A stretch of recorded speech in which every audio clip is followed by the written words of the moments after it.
So guys आज की इस वीडियो में जानेंगे इन सभी वर्ड्स के बीच क्या डिफरेंस हैं। जैसे कि प्रेजेंट में आप has to, have to, has के साथ वी3, हैव के साथ वी3 लगा लेते हैं प्रेजेंट में। पास्ट में हैड के साथ टू, हैड के साथ वी3 पास्ट में यूज करते हैं। और फ्यूचर में आप यूज करते हैं will have two plus will have के साथ वर्ब का थर्ड फॉर्म।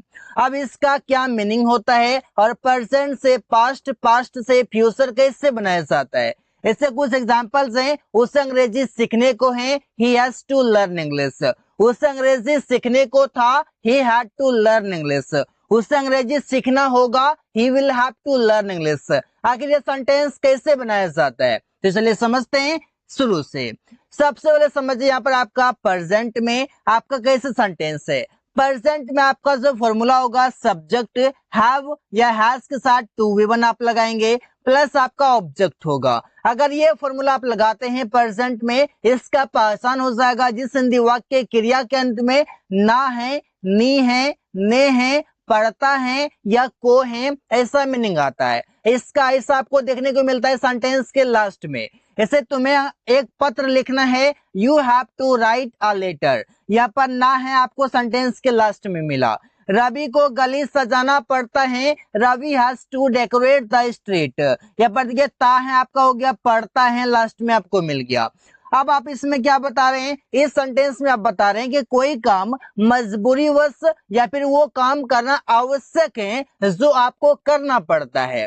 अब उसी को अगर हम पास्ट में देखें तो कैसे आपका होगा। पास्ट के लिए हम बताते हैं इसका फॉर्मूला होगा subject had two plus verb का फर्स्ट फॉर्म प्लस ऑब्जेक्ट होगा। जैसे इसका पासन हो जाएगा जिस हिंदी वाक्य क्रिया के अंत में ना था, नी थी, ने थे या फिर कोई काम करना पड़ता था, पढ़ती थे या फिर पढ़ते थे या फिर कोई काम करने को था, ऐसा आप बात करते हैं पास्ट में। वही आप करते हैं मजबूरीवश कोई काम करना पड़ता था या फिर वो काम करना आवश्यक था इसलिए वो काम करना आपको पड़ता था।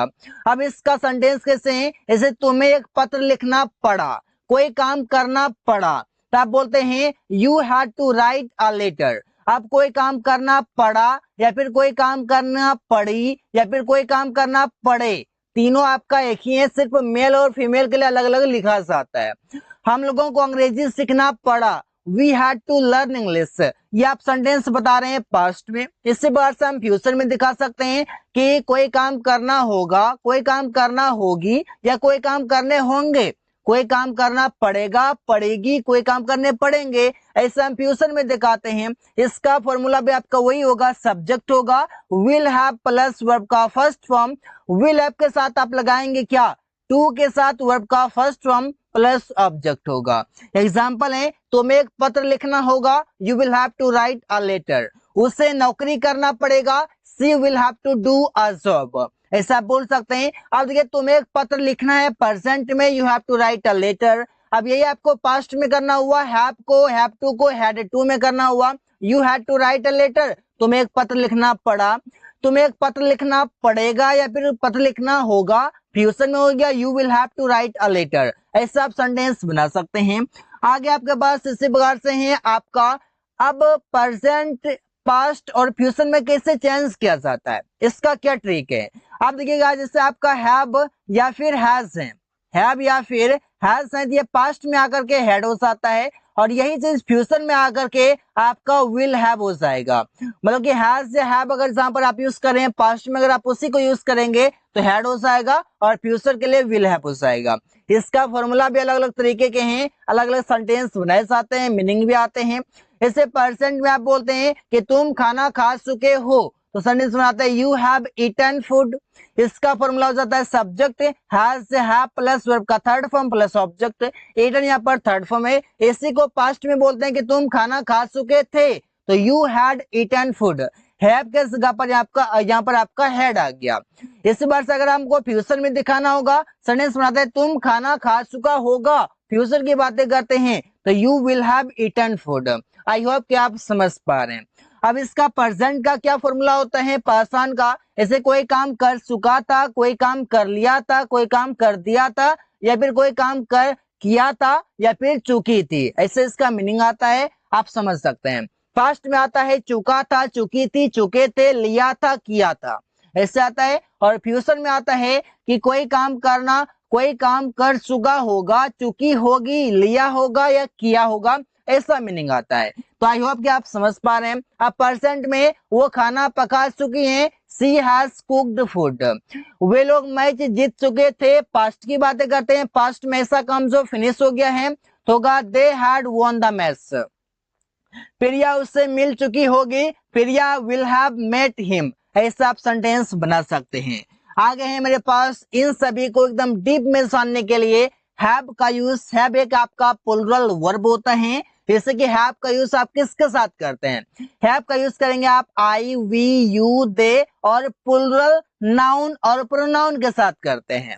आप समझते हैं, इसे इसका फॉर्मूला होगा subject have two plus verb का फर्स्ट फॉर्म प्लस ऑब्जेक्ट होगा, एग्जाम्पल होगा, इससे इसका मीनिंग आता है, इससे कोई काम करने को है या कोई काम करना पड़ता है, इस पर से इससे उन लोगों को पत्र लिखने को है। सेंटेंस होगा they have to write a letter, इस पर हो गया। अब दे के साथ आप हैव टू यूज करेंगे, इसको आप ध्यान में रखिए, कहीं भी गलती नहीं होगी। इस वजह से आप लोगों को अंग्रेजी सीखने को है, you have to learn English, ऐसा हम सेंटेंस बना सकते हैं आसानी से। आगे मेरे पास हैड। हैड एक पास्ट वर्ब है जो वाक्य में पास्ट एक्शन को दिखाता है कि पास्ट में कोई काम हुआ था। ऐसे आप इसका एक एक करके जानेंगे। हैड हम सभी सब्जेक्ट के साथ यूज कर सकते हैं, कोई भी सब्जेक्ट है सभी के साथ हम यूज कर सकते हैं। हैड जो है ये हैव का वर्ब V2 है, हैड हैव का वर्ब का सेकेंड फॉर्म है, जैसे हैव है, हैव का सेकेंड फॉर्म हैड है। करने का मतलब यहाँ पर ये है, जैसे इसका फॉर्मूला होगा सब्जेक्ट होगा हैड टू प्लस वर्ब का फर्स्ट फॉर्म प्लस ऑब्जेक्ट होगा। एग्जाम्पल हो जाएगा कि जिससे कि आप इसका मीनिंग समझिए कि पासान क्या होगा। पासान होगा कि कोई काम करने को था या फिर कोई काम करना था, ऐसा बताते हैं। इससे एग्जाम्पल है कि तुम्हें उसे सब्जी खरीदना था, कोई काम करना था, मजबूरी बस या फिर जरूरी है आपको काम करना। यही है He had to buy vegetables, उसे सब्जी खरीदना था। हम लोगों को खाना पकाने को था तो we had to cook food, ऐसा हम सेंटेंस बना सकते हैं आसानी तरीके से। अब यहाँ पर समझिएगा, आगे है मेरे पास हैज जो एक सिंगुलर वर्ब है जो यूज किया जाता है he, she, it, अमन, मतलब कि कोई भी सिंगुलर नाम के साथ etc इसके साथ आप यूज करते हैं आसानी से हैज। ऐसे इसका होगा हैज आपका हैव का सिंगुलर फॉर्म है, हैव हैज जो है वो हैव का सिंगुलर फॉर्म है। अब ये इसका फॉर्मूला होगा सब्जेक्ट होगा हैज टू प्लस वर्ब का फर्स्ट फॉर्म प्लस ऑब्जेक्ट होगा। आपको पता है हैज टू किसके साथ यूज करना है? कोई काम करना पड़ता है उसके साथ में आप बताते हैं उसे स्कूल जाना है, he has to go to school. Akash को उससे बात करना पड़ता है, Akash has to talk to him, ऐसा आप सेंटेंस बना सकते हैं। हैव के साथ वितरी, जैसे कि बताता है कोई काम कर लिया है, ऐसे यह बताता है कि थोड़ी देर पहले काम पूरा हुआ है। इसका फॉर्मूला होगा सब्जेक्ट हैव वितरी प्लस ऑब्जेक्ट। आपको पता है हैव किसके साथ यूज किया जाता है? वे लोग अपना काम कर चुके हैं, they have done their work. हम लोग उससे मिल चुके हैं, वी हैव मेट हिम। ये बताता है कि थोड़ी देर पहले ये सब काम हो चुका है, फिनिश हो चुका है। हैड के साथ वितरी जो बताता है कि कोई काम कर दिया था या फिर कोई काम कर चुका था। यह बताता है कि पास्ट में बहुत पहले काम पूरा हो चुका था। जैसे कि इसका फॉर्मूला होगा सब्जेक्ट हैड प्लस वर्ब का थर्ड फॉर्म प्लस ऑब्जेक्ट होगा। एग्जाम्पल है वो स्टेशन पहुंच चुका था, तो सेंटेंस बनाते हैं he had reached the station. Ravi car खरीद चुका था, Ravi had bought a car. Reached और बॉट यहाँ पर आपका वितरी है। आगे मेरे पास विल हैव टू जो बताएगा कि कोई काम करना होगा या कोई काम करना पड़ेगा। ये विल हैव टू का यूज हम करते हैं भविष्य के बारे में, ये बताएगा भविष्य काल के बारे में कि कोई काम आवश्यक या मजबूरी में करना पड़ेगा। कोई काम करना पड़ेगा, या तो आपको काम करना वो जरूरी हो, आवश्यक हो, या फिर मजबूरी में हो, काम करना वो पड़ेगा, उसमें आप विल हैव टू लगाते हैं। विल हैव टू सभी सब्जेक्ट के साथ यूज करेंगे, इसमें कोई चेंजेस नहीं है। अब इसका फॉर्मूला होगा subject will have two plus verb का फर्स्ट फॉर्म प्लस हो जाएगा ऑब्जेक्ट। एग्जाम्पल है रवि को अकेले घर में रहना पड़ेगा। तो सेंटेंस सुनाते हैं Ravi will have to live at house alone. इसी बार से हम लोगों को खाना पकाना होगा। तो सेंटेंस होगा आपका we will have to cook food. कोई काम करना आवश्यक है या फिर कोई काम करना मजबूरी है, वो करना पड़ेगा। फ्यूचर के लिए विल हैव टू यूज करेंगे। आगे मेरे पास विल हैव के साथ वर्ब का थर्ड फॉर्म जो बताएगा कोई काम कर चुका होगा, फ्यूचर में ऐसा काम जो जाकर पूरा हो चुकेगा, पूरा हो जाएगा। अब इसका बताते हैं कि वाक्य में सभी सब्जेक्ट के साथ विल हैव के साथ वर्ब का थर्ड फॉर्म यूज कर सकते हैं। इसका फॉर्मूला होगा subject will have plus verb का थर्ड फॉर्म प्लस ऑब्जेक्ट होगा।